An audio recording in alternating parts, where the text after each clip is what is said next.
नमस्कार मंडळी, तुम्हाला असं कधी वाटतं का की आपल्या आहारामध्ये भाज्यांचा वापर कमी आहे किंवा काही भाज्या आपल्याला आवडत नाही?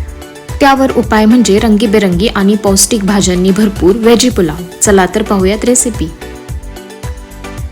तेल गरम झालं की त्यामध्ये जिरं, मोहरी, हिंग आणि कढीपत्त्याची पानं टाकून परतून घेऊ. नंतर यामध्ये आपण सगळे गरम मसाले ऍड करणार आहोत.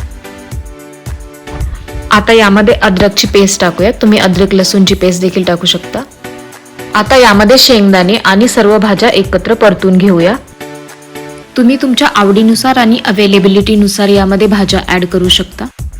आता मी यामध्ये हिरवी कापलेली मिरची टाकली आहे. पावट्याचे दाणे मी मिक्स केले आहे. यामध्ये काजू टाकलेले आहेत. नंतर शिमला मिर्च आणि टोमॅटो टाकून मिक्स करून घेऊ. आता यामध्ये मीठ आणि गरम मसाला टाकून मिक्स करून घेऊ. व्हेजिटेरियन लोकांसाठी प्रोटीनचा उत्तम सोर्स म्हणजे पनीर, ग्रीन पीस आणि सोया चंक्स. हे सर्वही आपण या पुलावमध्ये ऍड करून घेऊया. व्यवस्थित मिक्स करून आता आपण 1 मिनिटासाठी हे शिजू देऊया. आता आपण यामध्ये 30 मिनिट भिजवलेले हे बासमती तांदूळ मिक्स करून घेऊया. भाज्यांचा इतका सुंदर सुगंध येत आहे आणि आपला पुलाव देखील अगदीच रंगीबेरंगी दिसत आहे. मी इथे 1 वाटी तांदूळासाठी 1.5 ग्लास पाणी टाकलेलं आहे. तुम्ही तुमच्या पद्धतीनुसार ऍडजस्ट करू शकता. पाणी व्यवस्थित मिक्स झाल्यानंतर चवीनुसार मीठ टाका. वरतून कोथिंबीर टाका. 2 शिट्ट्या झाल्या की गॅस बंद करायचा आहे.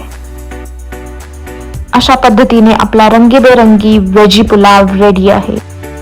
वरतून अजून कोथिंबीर टाकून तुम्ही गार्निश करू शकता. नक्की ट्राय करा आणि कमेंट बॉक्समध्ये मला सांगा कसा बनलाय तुमचा pulao.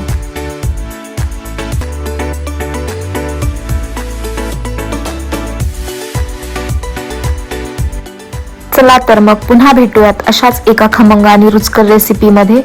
Till then take care, happy cooking and bye bye.